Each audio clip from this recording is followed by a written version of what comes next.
Well, I was here 3 years ago for the initial dedication. It was one of those days that you're going to always remember in your life. So to be asked by Kim and John to speak tonight is, I'm just beyond honored to be part of this. This community, we've experienced devastation. We lost hundreds of millions of dollars of property and homes and businesses. They're just gone. And memories that we had here are changed forever. And we experienced miracles, 11,000 of them, that were evacuated without any serious injury and without any loss of life. And every day since, I've seen miracles and how you have pulled together. You've lifted each other's burdens, you've fed each other, you've cared for each other, you've cleaned, you've rebuilt, and always together. There is still so much more to do, and yet I don't see weariness in all the well-doing. Sure, we all get tired, physically, emotionally, spiritually, and mentally, but here, there is always someone else that's not tired at that moment when you are beyond being able to do what's next. And someone else steps up to carry that burden while you rest just long enough to recover and then continue to help rebuild. I see your strength every day. I see recovery every day, and I see light every day. We will not forget each other.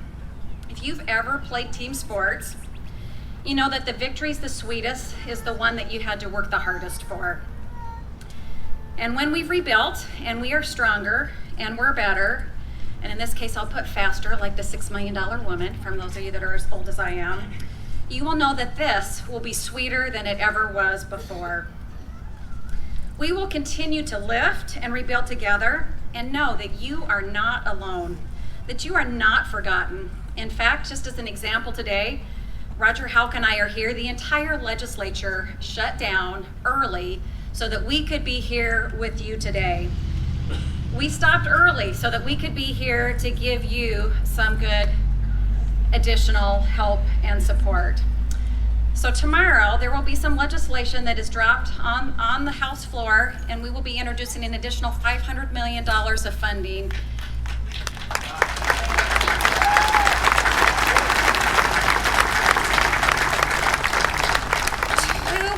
$225 million of that is targeted for rebuilding our dams and our lakes and to help recover.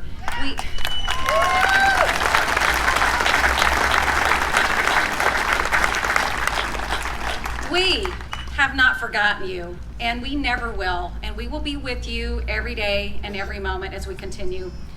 Today, we gather here to remember those for hundreds of years that have fought for our freedom so that we can choose where to live and how to raise our families, and so that we can even choose to rebuild. I was born 100 years after the Gettysburg Address was delivered. And as I thought of what message and what this land and what this community means together, part of it just kept coming to mind. We have come to dedicate a portion of this field as a final resting place for those who gave their lives that this nation might live.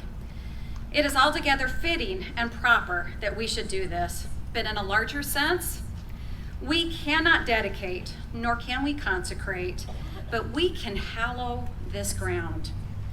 The brave, the living and the dead, who struggled here, have consecrated it far better than we in our poor power can. Ryan entered the military, and he served until he was 21. He paid the ultimate sacrifice.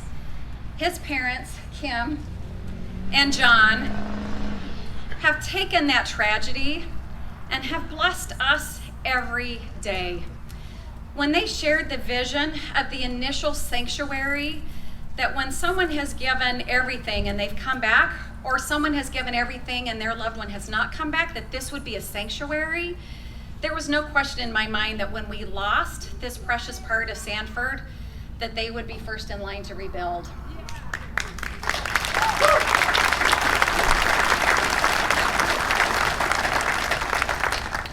In John 15:13, it says, "Greater love has no man than this, that a man lay down his life for his friends." Ryan laid down his life.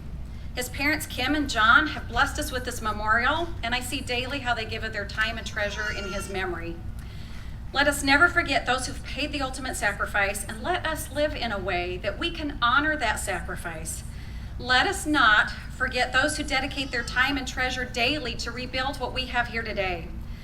Let us continue to strengthen and encourage and lift each other every day. You each hallow this ground. You each give a part of yourself to bless others every single day. Let me just thank you for letting me be a small part of helping. I am honored to be with you today and every day, and I will always stand with you. Thank you.